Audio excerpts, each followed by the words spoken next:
नमस्कार। संविदा कर्मचारियों को लेकर इस वक्त की एक बहुत ही महत्वपूर्ण जानकारी मिल रही है।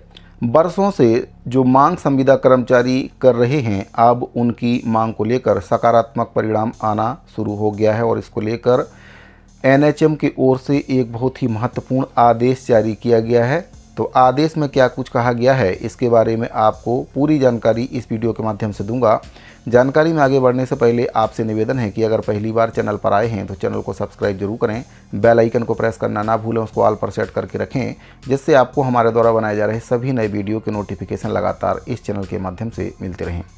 तो साथियों, छत्तीसगढ़ एनएचएम संविदा कर्मचारियों की कई प्रकार की मांगें हैं, जिसको लेकर अक्सर वे शासन से पत्राचार करते रहते हैं। हड़ताल भी उनके द्वारा की गई, लेकिन मांग पूरी कहीं ना कहीं नहीं हो पाई है। लेकिन अब एक पत्र जारी किया गया है एनएचएम के ओर से, जिसमें जो स्वास्थ्य विभाग के साथ साथ एनएचएम के संविदा कर्मचारी हैं, उनके ग्रेड पे निर्धारण को लेकर एक बहुत ही महत्वपूर्ण अपडेट मिल रही है। तो जो आदेश जारी हुआ है उसमें क्या कुछ कहा गया है, सबसे पहले आपको उसके बारे में जानकारी दे देता हूँ। तो साथियों, ये राष्ट्रीय स्वास्थ्य मिशन छत्तीसगढ़ की ओर से 4/6/2025 को आदेश जारी हुआ है, जिसमें प्रति है डॉक्टर अजय शंकर कन्नौजे, उप संचालक मानव संसाधन राष्ट्रीय स्वास्थ्य मिशन, ये सचिव हैं। श्री प्रदीप टंडन, राज्य कार्यक्रम प्रबंधक शहरी राष्ट्रीय स्वास्थ्य मिशन, सदस्य हैं। श्री आनंद कुमार साहू, कार्यक्रम प्रबंधक M&E राष्ट्रीय स्वास्थ्य मिशन, ये सदस्य हैं। श्री अमित कुमार मिरी, प्रदेश अध्यक्ष छत्तीसगढ़ प्रदेश एनएचएम कर्मचारी संघ, ये भी इसमें सदस्य हैं। तो कमेटी का गठन हो गया है और इसमें जो विषय है, राष्ट्रीय स्वास्थ्य मिशन के अंतर्गत विगत 2 दशकों से काम कर रहे संविदा कर्मचारियों की लंबित मांगों के निराकरण बाबत। तो संविदा कर्मचारी ग्रेड पे निर्धारण की मांग काफ़ी लंबे समय से कर रहे हैं, और जब तक ग्रेड पे का निर्धारण संविदा कर्मचारियों का नहीं हो जाता है, खास तौर से एनएचएम के संविदा कर्मचारी जो राज्य और केंद्र की योजनाओं में काम कर रहे हैं, उनका ग्रेड पे निर्धारण होने के बाद ही नियमितीकरण का रास्ता साफ हो पाएगा।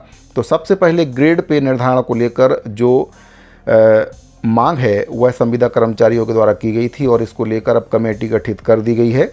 इसमें बताया गया, विषय अंतर्गत संदर्भित पत्र के माध्यम से छत्तीसगढ़ प्रदेश एनएचएम कर्मचारी संघ के द्वारा लंबे समय से राष्ट्रीय स्वास्थ्य मिशन के अंतर्गत प्रदेश में काम करने वाले संविदा स्वास्थ्य कर्मचारियों की लंबित मांगों के निराकरण के संबंध में राष्ट्रीय स्वास्थ्य मिशन कर्मचारियों के वेतनमान और ग्रेड पे निर्धारण के लिए अन्य राज्य का अध्ययन कर प्रस्ताव प्रस्तुत करने हेतु राज्य स्तरीय 5 सदस्यीय समिति गठित की गई है।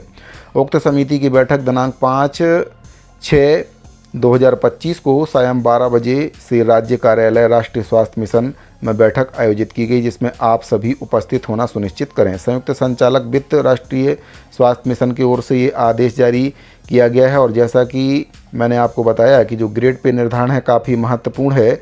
जब तक ग्रेड पे का निर्धारण नहीं होता है, तब तक जो संविदा कर्मचारी हैं एनएचएम के, इनका नियमितीकरण में काफ़ी बड़ी समस्या है। आपको बता दें कि एनएचएम के संविदा स्वास्थ्य कर्मचारियों ने समय पर वेतन नहीं मिलने, संविलियन, ग्रेड पे स्केल निर्धारण, मेडिकल अवकाश के साथ साथ अन्य मांगों को लेकर 1 मई को तूता धरना स्थल में आंधी तूफान और बरसते बारिश के बीच में काफ़ी जंगी प्रदर्शन किया था। स्वास्थ्य भवन का घेराव भी उनके द्वारा किया गया था। इसके बाद स्वास्थ्य सचिव और स्वास्थ्य मिशन संचालक ने कर्मचारियों की मांगों को पूरा करने के लिए आश्वासन दिया था, और अब जो आश्वासन है वह पूरा होते हुए दिख रहा है। अब समिति का गठन भी कर दिया गया है, और ये समिति कर्मचारियों के वेतनमान और ग्रेड पे निर्धारण के लिए अन्य राज्यों का अध्ययन करके प्रस्ताव प्रस्तुत करेगी। और जो समिति की पहली बैठक है वह हो रही है, और इस बैठक में कई महत्वपूर्ण निर्णय संविदा स्वास्थ्य कर्मचारियों के लिए लिए जाएंगे। मैं आपको बताना चाहूँगा, छत्तीसगढ़ प्रदेश में राष्ट्रीय स्वास्थ्य मिशन के अंतर्गत संविदा के आधार पर करीब 16,000 कर्मचारी काम कर रहे हैं।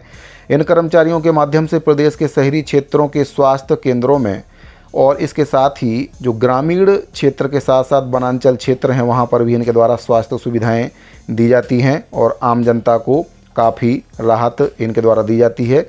देश में 12 अप्रैल 2005 को राष्ट्रीय स्वास्थ्य मिशन का आरंभ हुआ था। उस समय इसे राष्ट्रीय ग्रामीण स्वास्थ्य मिशन के नाम से शुरू किया गया था, जो बाद में राष्ट्रीय स्वास्थ्य मिशन बन गया।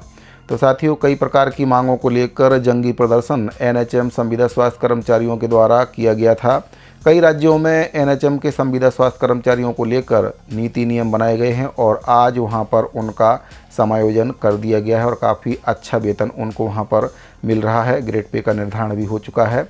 उनका हर वर्ष जो वेतन है वह बढ़ाया जाता है, इंक्रीमेंट भी उनको दिया जाता है, साथ ही प्रमोशन के भी चांस उसमें काफ़ी ज़्यादा उनको दिए गए हैं। राजस्थान में भी काफ़ी अच्छी नीति बनाई गई। इसके साथ ही मणिपुर में भी काफ़ी अच्छा एनएचएम संविदा स्वास्थ्य कर्मचारियों के लिए निर्णय लिया गया है नियमितीकरण का। इसके साथ ही और भी कई ऐसे स्टेट हैं जहां पर एनएचएम संविदा स्वास्थ्य कर्मचारियों को लेकर सरकार के द्वारा काफ़ी अच्छा नियम बनाया गया, जिससे उनको एक सम्मानजनक वेतन मिल सके और आगे उनके प्रमोशन के रास्ते खुल सकें।